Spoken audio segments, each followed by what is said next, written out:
Halo semuanya, perkenalkan nama aku Lia Arvita Meliana, nomor induk mahasiswa 17414143 EK 21545.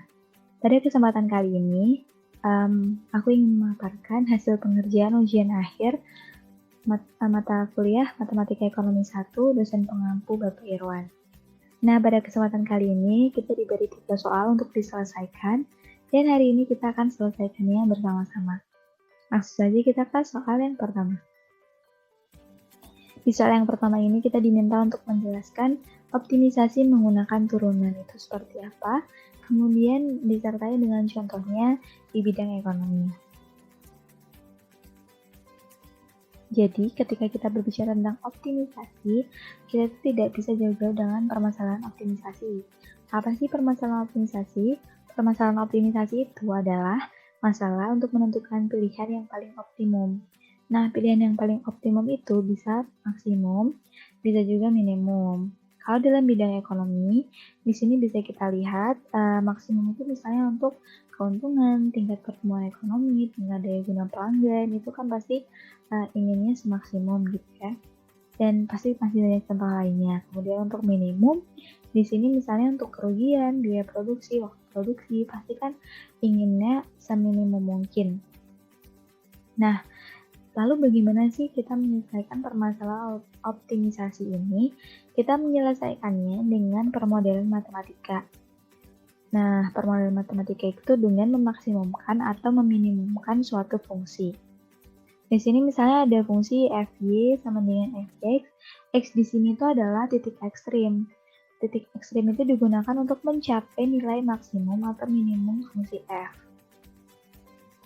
Jadi kita cari titik ekstrimnya. Kemudian syarat titik ekstrim itu jika fungsi itu terdiferensial f mencapai titik ekstrim yaitu maksimum atau minimum di titik x bintang, maka turunan pertamanya atau turunan pertama x bintang, f aksen x bintang itu harus sama dengan 0.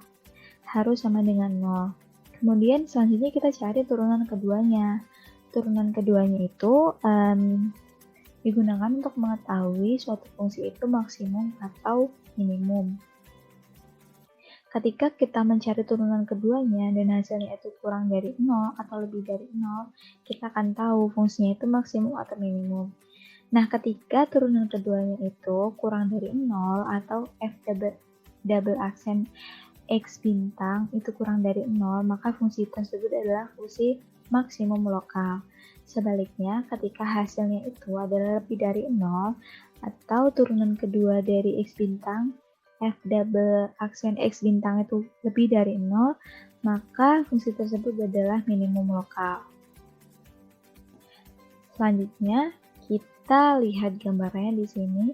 Ketika itu adalah minimum lokal, gambarnya itu seperti ini. Gambarnya cekung ke atas. Nah, seperti harus diingat lagi tadi ketika turunan keduanya itu lebih dari 0. Nah, untuk maksimum itu gambarnya cekung ke bawah. Kita titik maksimumnya di sini ya. Nah, itu tuh ketika tadi turunan kedua dari x bintang itu kurang dari 0. Seperti itu. Untuk lebih jelasnya, kita langsung saja ke contoh soal untuk mengerjakan bersama-sama. Di sini diketahui ada sebuah perusahaan botol air minum plastik. Untuk memproduksi X unit botol air minum plastik per hari diperlukan biaya 2x kuadrat minus 2000x plus 3 juta rupiah.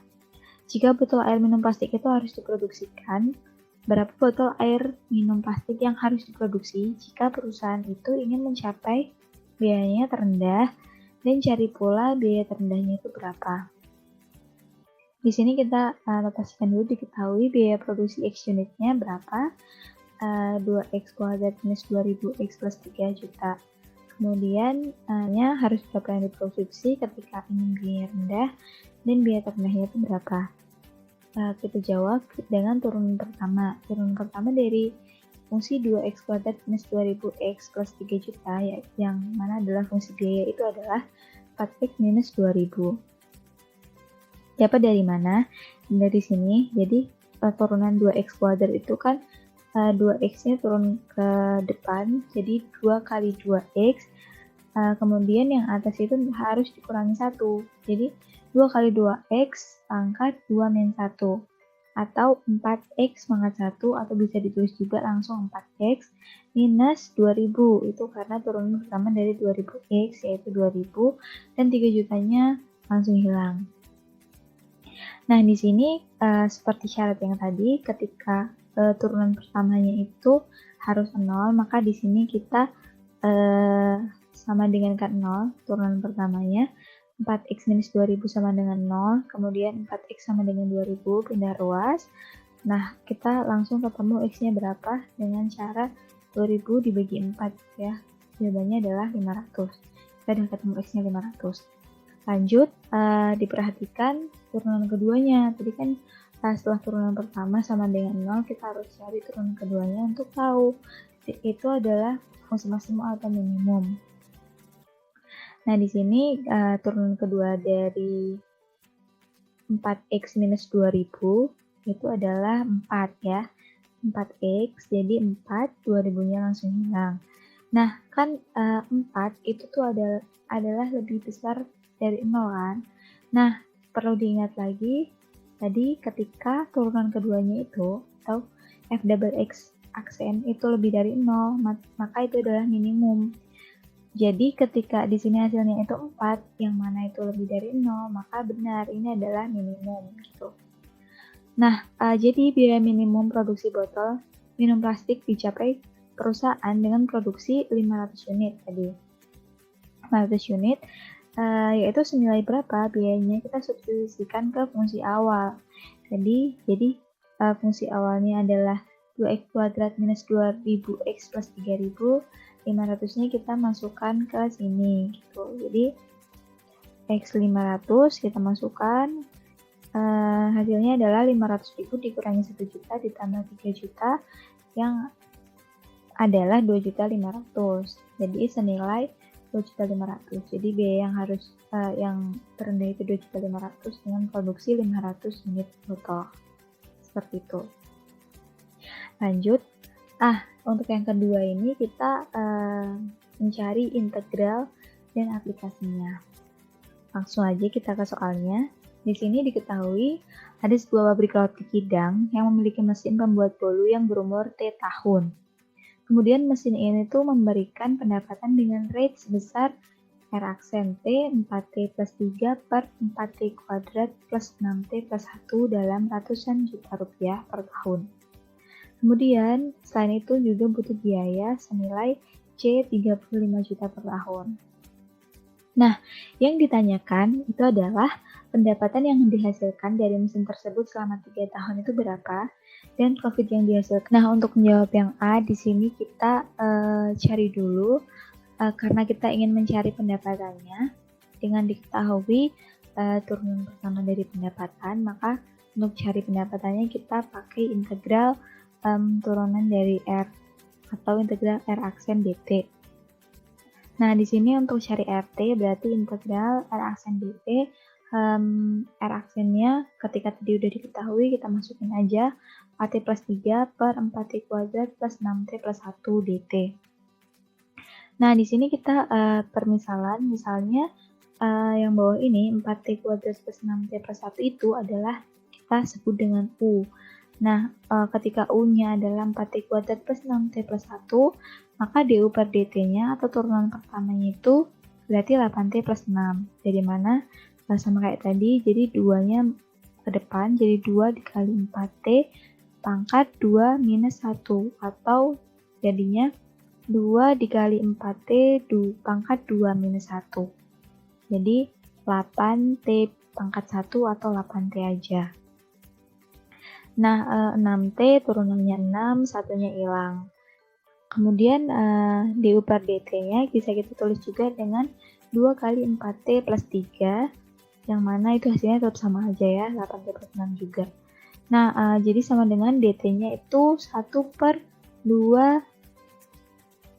kali 4T plus 3 DU gitu. Karena kita ya di sini mencari DT-nya. Jadi kan di sini ada DT. Kita cari DT-nya. Balik lagi kita ke fungsinya, yaitu RT. Jadi di sini tadi RT itu kan 4T plus 3 per 4T kuadrat plus 6T plus 1 DT. Sedangkan yang ini tadi kita udah permisalkan dengan U. Jadi kita tulis U aja dikali ini DT. Nah, ketik DT-nya kan tadi kita udah ketemu juga. DT sama dengan 1 per 2 kali 4T plus 3 DU. Jadi kita langsung aja ganti ke sini. DT jadi 1 per 2 kali 4T plus 3 DU. Nah, ini karena sama 4T plus 3 kita bisa coret. Terus untuk selanjutnya itu berarti tinggal integral 1 per 2U gitu ya. Ini 1, 2 kali U, 2U DU. Nah, bisa ditulis juga 1 per 2 integral 1 per U DU, yang mana itu sama dengan 1 per 2 ln U plus C. Nah, setelah kita udah tahu RT-nya itu berapa, karena ditanyakan tadi R atau pendapatannya selama 3 tahun itu berapa, jadi kita harus substitusikan T-nya ini 3 gitu. Jadi R3 sama dengan 1 per ln U kan tadi U, jadi U-nya tadi jangan lupa U-nya tadi yang 4T kuadrat plus 6T plus 1. Ya udah berarti 4T kuadrat plus 6T plus 1 T-nya kita ganti 3. Jadi 4T kuadrat T-nya diganti 3 jadi 4 kali 3 pangkat 2 plus 6T T-nya diganti 3 6 kali 3 plus 1. Hasilnya itu adalah 1 per 2 ln 55. Nah, untuk mencari hasilnya teman-teman bisa pakai kalkulator, hasilnya 2,00366. Kemudian ketika dalam 100 juta rupiah itu sebesar 200.366.000 rupiah. Jadi selama 3 tahun mesin ini tuh mampu menghasilkan pendapatan senilai 200.366.000 rupiah. Gitu. Nah, untuk ini baru menjawab yang A saja. Untuk menjawab yang B, yang ditanyakan itu tadi adalah profitnya. Nah, profit itu didapatkan ketika pendapatan dikurangi biaya. Biayanya tadi sudah diketahui 35 juta. Tapi untuk 1 tahun, makanya di sini untuk mencari 3 tahun, kita harus kali 3. Jadi 35 juta kali 3, 105 juta. Nah, setelah itu untuk mencari profitnya kita kurangkan pendapatannya dikurangi biaya 200.366 dikurangi 105 juta, hasilnya adalah 95.366.000 rupiah. Jadi selama 3 tahun ini mesin ini mampu menghasilkan profit senilai 95.366.000 rupiah. Itu. Lanjut ya, kita ke soal yang ketiga tentang matriks dan sistem persamaan linear. Di sini diketahui yang pertama Y itu C plus I0 plus G, kemudian C A minus G, Y min T0 dengan A lebih dari 0 dan B lebih dari 0 dan kurang dari 1. Kemudian G itu sama dengan G kecil Y dengan G lebih dari 0 kurang dari 1. Dengan Y itu adalah pendapatan nasional, C itu adalah pengeluaran untuk konsumsi, G belanja pemerintah, I0 investasi, T0 pajak, A adalah autonomous consumption expenditure, B itu adalah marginal propensity to consume, dan G itu adalah berapa persen pendapatan nasional yang digunakan untuk belanja pemerintah. Nah, yang ditanyakan itu ketika diketahui I0-nya 120, A-nya 300, T0-nya 80, B-nya 3/4 dan G-nya 1/2, katakan dalam model matematika dalam bentuk AX plus B. Yang kedua itu tentukan titik keseimbangan pendapatan nasional dari model tersebut menggunakan metode Cramer, bukan yang substitusi. Langsung saja kita ke jawabannya. Untuk menjawab yang A, di sini, yang pertama tadi kan diketahui Y sama dengan C plus IO plus G. Nah, sama ya, bentuknya sama. Tapi tadi kita diketahui I0-nya itu 120, jadi di sini 120.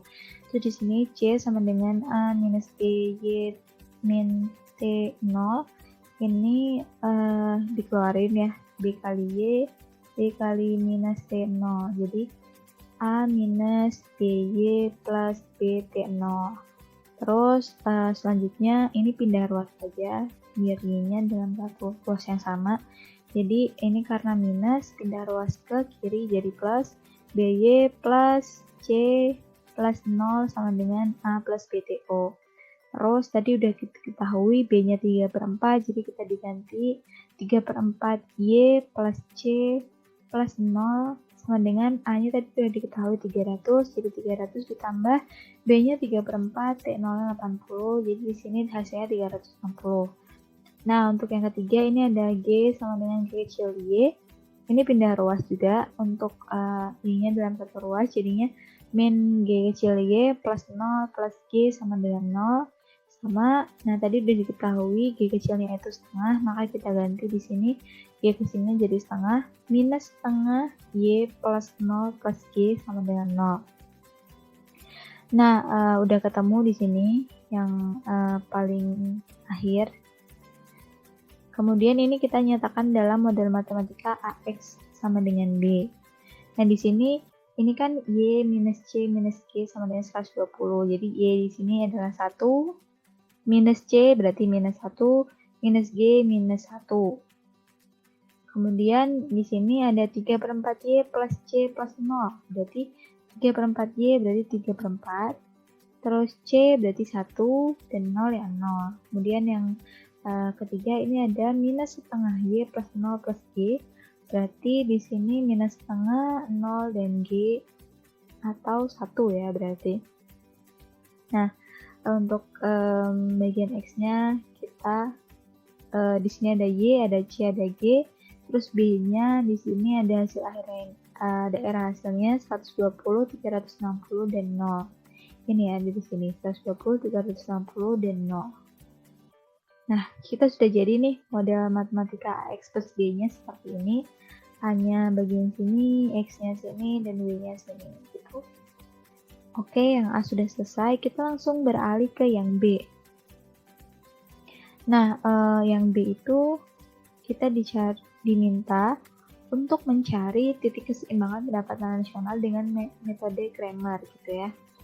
Nah, di sini yang untuk menggunakan metode Cramer, kita harus cari dulu mutlaknya berapa.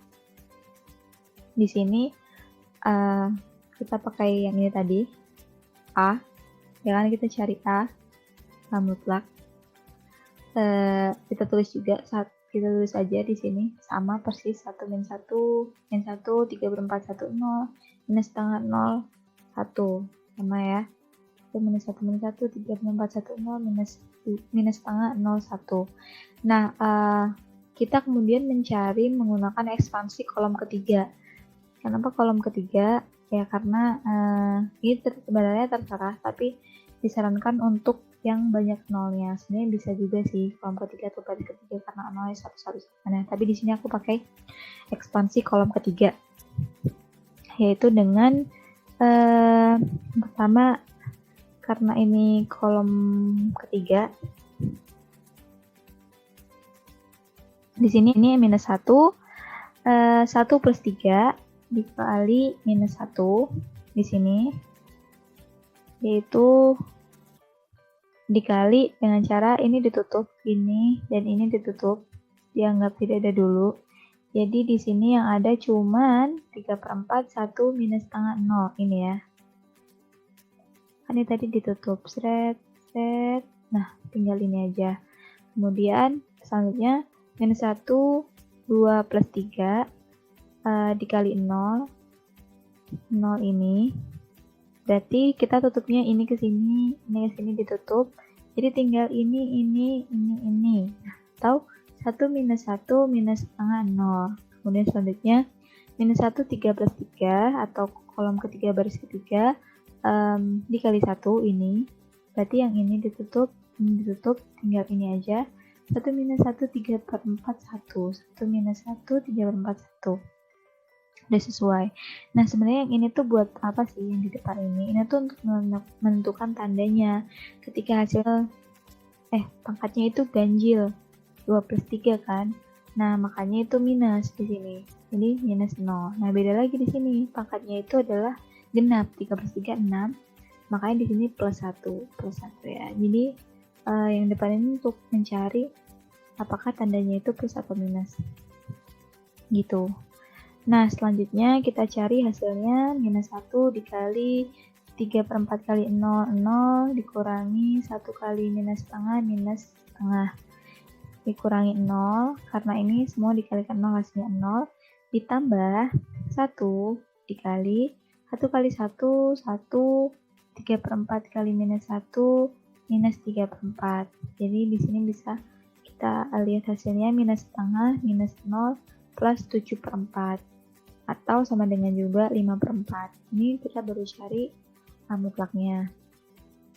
Selanjutnya, kita cari A1 mutlak. Jadi A1 mutlak ini didapat dari, jadi yang B atau dari hasil ini kita pindahkan ke sini, yang pertama. Jadi ini kita ganti dengan yang B ini, kita ganti ke sini. Nah ini jadi 120, 360, 0. Yang belakangnya masih sama, minus 1, 10, 1, belakangnya sama. Ini dan ini sama, cuman kita ganti yang bagian depannya aja. Nah, di sini aku pakai ekspansi baris ketiga, karena memang nolnya lebih banyak ya, jadi lebih gampang. Nah, sama dengan yang tadi, ekspansi baris ketiga, itu kita cari dulu tandanya dengan minus 1, 31 kali 0, 0 ini. Berarti kalau 0 ini ditutup, tinggal sisa ini minus 1, 1, 1, 0. Berikutnya, ini minus 1, 3 plus 2 dikali 0. Berarti ini pangkatnya ganjil, berarti negatif ya. Negatif 0. Kemudian yang sini pangkatnya genap, 13, 3 berarti positif. Jadi plus 1. Jadi karena ini 0, langsung plus 120, 360 minus 1, 1, yaitu dengan ini, tutup ini. Set 120 minus 1, 361. Untuk yang kedua tadi berarti nutup yang ini. Set. Jadi tinggal 120, 360 minus 1, 0. Nah, jadi hasilnya itu adalah 0 dikali 1 minus 1 kali 0, 1 kali 1 dikali 0 tetap 0, terus ini 120 kali 0 minus 1 360 dikali 0 hasilnya tetap 0. Kita langsung ke yang ketiga. Di sini 1 dikali 120 kali 1, 120, kemudian dikurangi minus 1 dikali 360 jadinya plus 1 dikali 120 plus 360 jadinya 480. Nah, untuk mencari titik keseimbangan Y atau pendapatan nasional, itu kita mencarinya dengan Y bintang A1 per A. Tadi kita udah ketemu A1-nya 480, kemudian A-nya 5/4. Jadi 480 dibagi 5/4 sama dengan 480 dikali 4/5, hasilnya 384. Jadi Y atau pendapatan nasional itu mencapai titik keseimbangan pada 384. Nah, demikian tadi adalah pemaparan tentang hasil pengerjaan UAS mata kuliah Matematika Ekonomi 1. Terima kasih atas perhatiannya. Sampai jumpa.